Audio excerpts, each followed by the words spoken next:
আব্দুল ইবনে রাসূলুল্লাহ সাল্লাল্লাহু আলাইহি সাল্লামকে আব্দুল মুত্তালিব, আবু তালেব রাসূল সাল্লামের চাচা, তাকে লালন পালন করে নাই। তিনি একা যতটা খেদমত করছে রাসূল সাল্লামের ক্ষেত্রে পৃথিবীর সমস্ত মানুষ সেটা করে দেখায় নাই। কিন্তু সেই ব্যক্তিকে কিন্তু আল্লাহ মাফ করে দেবে না। কারণ আল্লাহ সুবহানাহু ওয়া তাআলা রাসূল বলছেন যে একজন ব্যক্তি হত্যা করতে করতে মানে একেবারে মরে গেল, তখন একজন সাহাবী বলতেছে ইয়া রাসূল সে জান্নাতি, রাসূল বলতেছে ফাদাখালান নার, সে জাহান্নামে যাবে। কোনো কারণ জানে না কেউ। তারপরে সংবাদ আসলো সে নিজে আত্মহত্যা করেছে, কিন্তু ও তো কাফেরদেরকে হত্যা পর্যন্ত করেছে, কাফেরদেরকে তো কচুকাটা করেছে। তাই বলে কি রাসূলুল্লাহ সাল্লাম জানিয়েছেন যে যেহেতু কাফেরদেরকে হত্যা করছে এই খুশিতে আল্লাহ তাকে মাফ করে দিয়েছেন। রাসূল সাল্লাম বলছেন না, সে জাহান্নামে যাবে, কারণ সে ইসলামের একটা অপরাধ করেছে, নিজে নিজে আত্মহত্যা করেছে। তাহলে আপনাকে এই বিধানগুলো বুঝতে হবে। ন্যায় আর অন্যায় এটা আপনি আপনার আলেমদের কাছ থেকে শেখার চেষ্টা করেন। আজকে আপনারা আপনাদের আলেমদেরকে চেতনার মূল্যায়ন করেন না, অথচ তারা আপনাদেরকে তাওহীদ শেখাচ্ছে, তারা আপনাদেরকে হক পথ শেখাচ্ছে, আর তাদেরকে ডিঙ্গিয়ে আপনি এক কদম আগে চলে যান। এটা হওয়ার না। আল্লাহ আমাদেরকে বোঝার এবং সে অনুযায়ী আমল করার তৌফিক দান করুন, আমিন। তো রাসূলুল্লাহ সাল্লাল্লাহু আলাইহি ওয়াসাল্লাম আমাদেরকে কঠোরভাবে নিষেধ করেছে, যদি সময় পাস হয়ে চলে গেছে যে মুসলিমকে হত্যা করবে, এটা কত বড় পাপ। আর যারা হাদিসের সহিহ জয়ীফ মানেন না, মানে হাদিস হইলেই হইল, আপনারা আরও বড় বিপদে জানেন, আপনারা আরও বড় বিপদে। এই যে হানাফি যারা যত মাযহাবের লোকগুলো আছে, যারা হাদিস হইলেই হইল, যেমন ইবনে মাজা থেকে সবরাত প্রমাণ করে দেয়, এই ইবনে মাজার আরেকটা হাদিস নিয়ে নেন, যদি হাদিস হইলেই হয় তাহলে এই হাদিসে কি আছে জানেন? হাদিসটা হচ্ছে 26-20, আপনি ঘরে গিয়ে পড়ে নিন, আমি ডিটেলস যাব না। 26-20 2620 নম্বরে হাদিসে আছে, কেউ যদি কোনো মুসলিমকে হত্যা করে না, শুধু হত্যার করার জন্য একটু উস্কানিমূলক কিছু একটা বলেছে বা সাপোর্ট করেছে বা কোনোভাবে রিলেটেড, কিয়ামতের মাঠে এই ব্যক্তি উঠবে, তার কপালে লেখা থাকবে, লেখাটা কি থাকবে? লেখা থাকবে আয়েসুন মিন রাহমাতিল্লাহ, এই ব্যক্তি আল্লাহর রহমত থেকে মাহরুম, বঞ্চিত। আয়েসুন কেন কেন লেখা থাকবে? মানে ফেরেশতারা দেখলে বলবে এই ব্যক্তির উপর রহমত করা হবে না, একটা লেখা উঠে যাবে যে এই ব্যক্তি আল্লাহর রহমত থেকে মাহরুম। কেন? কারণ সে একজন মুসলিমকে হত্যার কাজে সাপোর্ট করেছিল, ইঙ্গিত দিয়েছিল, কোনো একটা কথা বলেছিল যেটা রিলেটেড। তাহলে এই ব্যক্তির কপালে লেখা থাকবে কি আয়েসুন মিন রাহমাতিল্লাহ, আল্লাহর রহমত থেকে সে মাহরুম। আল্লাহ বাঁচাইছে যে এই হাদিস সহি না, যদি সহি হতো বলেন কি অবস্থা হবে? যারা হত্যা করেছে তারা যে কত বড় বিপদে, যারা হত্যার সহযোগী ছিল তারাই বিপদে পড়ে যাবে। আর এই হাদিস সহি না হলেও এই বিধানটা এমনই, মুসলিমদেরকে হত্যা করার কাজে যারা অংশ নেয় তারা কোনোদিন মুক্তি পাবে না, আপনি জেনে নেন। অতএব তওবা ছাড়া আমাদের সামনে আর কোনো রাস্তা খোলা বাকি নেই। শেষ যে পয়েন্টটা আপনার কাছে উল্লেখ করব দ্বিতীয় খুতবায়, যে এই হত্যা থেকে বাঁচানোর জন্য রাসূল সাল্লাল্লাহু আলাইহি ওয়াসাল্লাম কত কি পদক্ষেপ নিয়েছিলেন, তিনি কতটা আমাদেরকে ভালোবাসতেন, সেটা আমি আপনাকে একটু কয়েকটা কথা বলবো। আকুলু লিকাউলি হাযা আস্তাগফিরুল্লাহ লি ওয়া লাকুম ওয়া লিসাইরিল মুসলিমিন ফাস্তাগফিরু ইন্নাহু হুয়াল গফুরুর রহিম।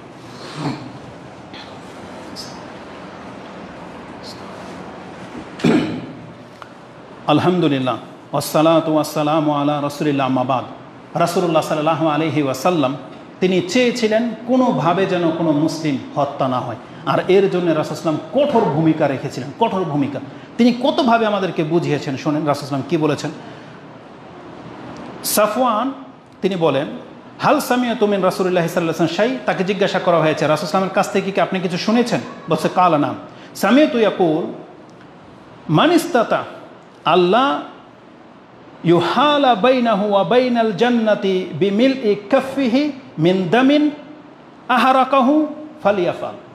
কোনো ব্যক্তির যদি ক্ষমতা থাকে এটা যে আমি আমার এবং আমার জান্নাতের মাঝে সামান্যতম গ্যাপ, দূরত্ব তৈরি করব না, এর জন্যে আমি একজন যত বড় স্বার্থ চলে যাক, কিন্তু আমি একটা মুসলিমের এক আঞ্জলি রক্ত ঝরাবো না। আপনি হত্যা করার কথা বলা হয়নি, তার মানে আপনি একটা আঘাত করেছেন বা কিছু একটা করেছেন, ওর গা থেকে যদি এক আঞ্জলি রক্ত ঝরে যায় তাহলে আপনার আর জান্নাতের মধ্যে একটা ব্যবধান তৈরি হয়ে যাবে, আপনি জান্নাতে ঢুকতে পারবেন না। এই হাদিস বুখারীতে রয়েছে। রাসূল বলেছেন যে চায় যে আমার আর জান্নাতের মধ্যে কোনো ব্যবধান তৈরি না হোক, তাহলে সে যেন নিজেকে বিরত রাখে যে তার দ্বারা যেন মুসলিমের গায়ে থেকে এক আঞ্জলি রক্ত যেন না ঝরে, সে যেন নিজেকে বাঁচিয়ে রাখে।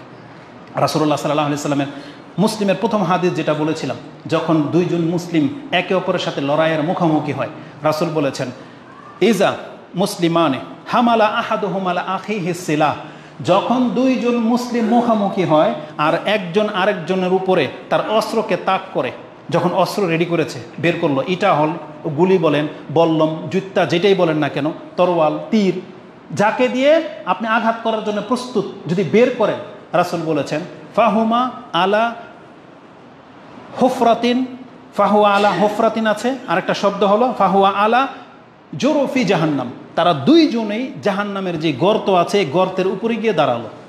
তারা জমিনে দাঁড়ায় নাই, এই অস্ত্র নিয়ে দাঁড়ালে জাহান্নামের গর্তের উপরে গিয়ে দাঁড়ালো।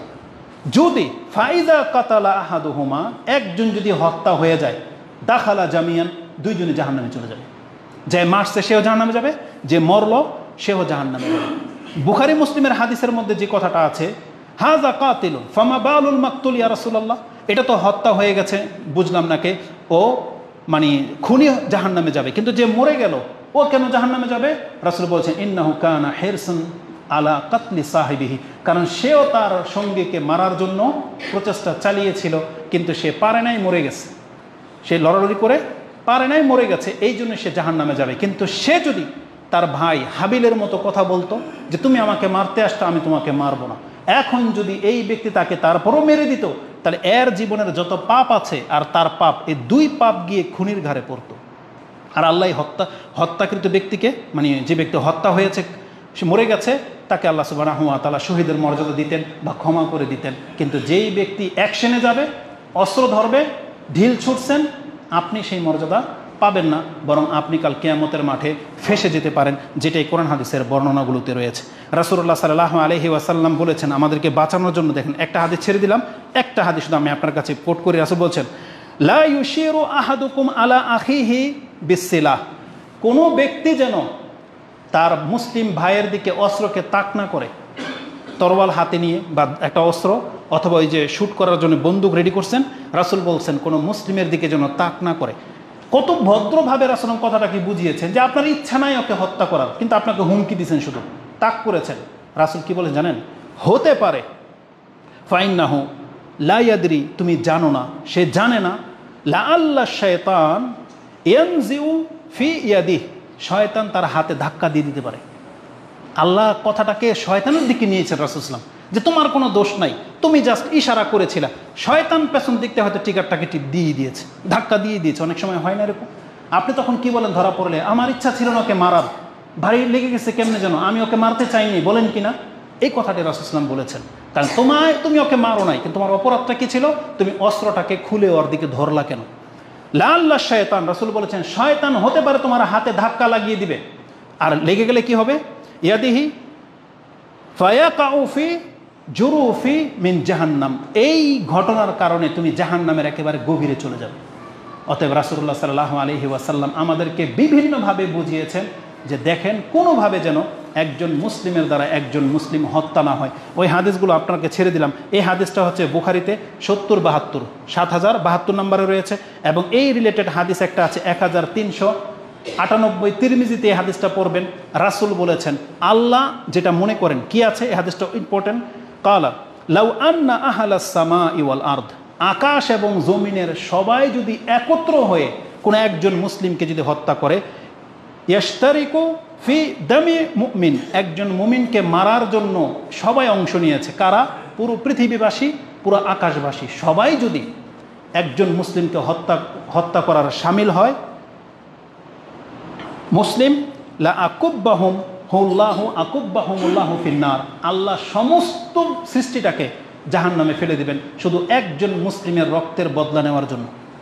সমস্ত সৃষ্টিটাকে আল্লাহ সুবহান, যারাই অংশ নিয়েছিল, যদি ফেরেশতারা অংশ নেয় বা আকাশের যারা আছে তারাও যদি অংশ নেয়, আল্লাহ আকাশ এবং জমিনের সমস্ত মানুষকে জাহান্নামে নিক্ষেপ করে দেবে। এটা এতটা গুরুত্বপূর্ণ ব্যাপার।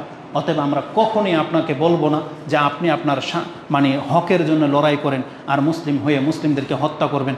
আল্লাহ আমাকে এবং আপনাদেরকে এই ফিতনা থেকে বাঁচিয়ে রাখুন। আমরা যেন কোনো অবস্থাতে একজন মুসলিমের অপমান না করি বা মুসলিমের রক্ত না ঝরাই। আল্লাহ তুমি আমাদের জবান এবং হাতকে হেফাজত করো, এবং আমাদের দ্বারা যে ভুল ভ্রান্তিগুলো হয়ে গেছে আল্লাহ এর জন্য তুমি আমাদেরকে পাকড়াও করো না। আমাদের নির্বুদ্ধিতার কারণে আল্লাহ তুমি আমাদেরকে ক্ষমা করে দাও। এবং আমরা দোয়া করি ওই সমস্ত মুসলিম ভাইদের জন্য যারা না বুঝে এতে অংশ নিয়েছিল এবং হতাহতের ঘটনা ঘটেছে, যারা হয়তো সাধারণ ছিল, যাদেরকে এমনিতে হত্যা করা হয়েছে, আল্লাহ তাদেরকে তুমি ক্ষমা করে দাও। এবং যারা জুলুম করেছে আল্লাহ তারা তোমারই বান্দা, যেমনটা ঈসা আলাইহিস সালাম বলেছেন, যেমনটা আমাদের রাসূল চেয়েছেন, আল্লাহ তুমি যদি তাদেরকে ক্ষমা করে দাও তোমাকে কোনো জবাবদিহি করতে হবে না। আমরা মুসলিম ভাই হিসেবে তোমার কাছে এটাই আবদার করি, আল্লাহ যারা হতাহতের ঘটনা শিকার হয়েছে আল্লাহ তুমি তাদেরকে ক্ষমা করে দাও।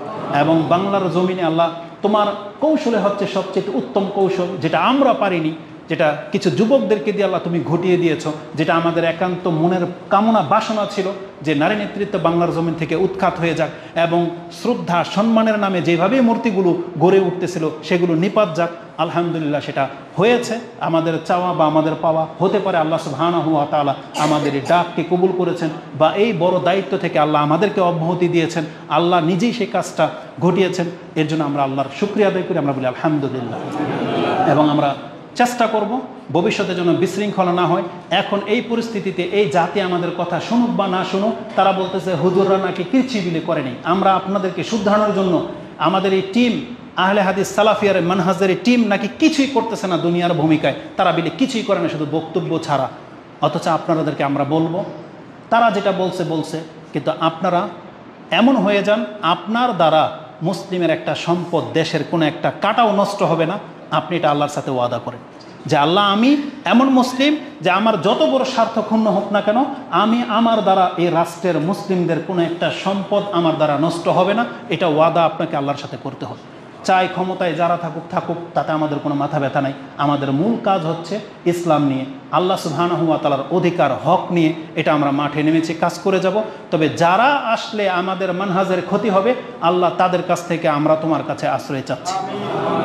এমন কোনো বিপদ তুমি এই সালাফি মানহাজের উপরে চাপিয়ে দিও না যেটা আল্লাহ আমরা নিতে পারবো না। আল্লাহ আমরা অধম, আমরা শক্তিহীন, আমরা শুধু তোমার রহমতের আশায় অপেক্ষায় আছি, তোমার দিকে তাকিয়ে আছি। আল্লাহ আমরা দুর্বল, তুমি আমাদেরকে হেফাজত করো। আমিন ইয়া রাব্বাল আলামিন। সুবহানাকা আল্লাহুম্মা রাব্বানা ওয়া বিহামদিকা আশহাদু আল্লা ইলাহা ইল্লা আনতা আস্তাগফিরুকা ওয়া আতুবু ইলাইক। ইবাদাল্লাহ রাহিমাকুমুল্লাহ, ইন্নাল্লাহা ইয়া'মুরুকুম বিল আদলি ওয়াল ইহসান ওয়া ইতা'i যিল কুরবা ওয়া ইয়ানহা আনিল ফাহশা'i ওয়াল মুনকারি ওয়াল বাগি ইয়া'iযুকুম লাআল্লাকুম তাযাক্কারুন। উযকুরুল্লাহা ইয়াযকুরুকুম ওয়া লাযিকরুল্লাহি আকবার। আল্লাহু ইয়া'লামু মা তাসনাউন। আসসালামু আলাইকুম।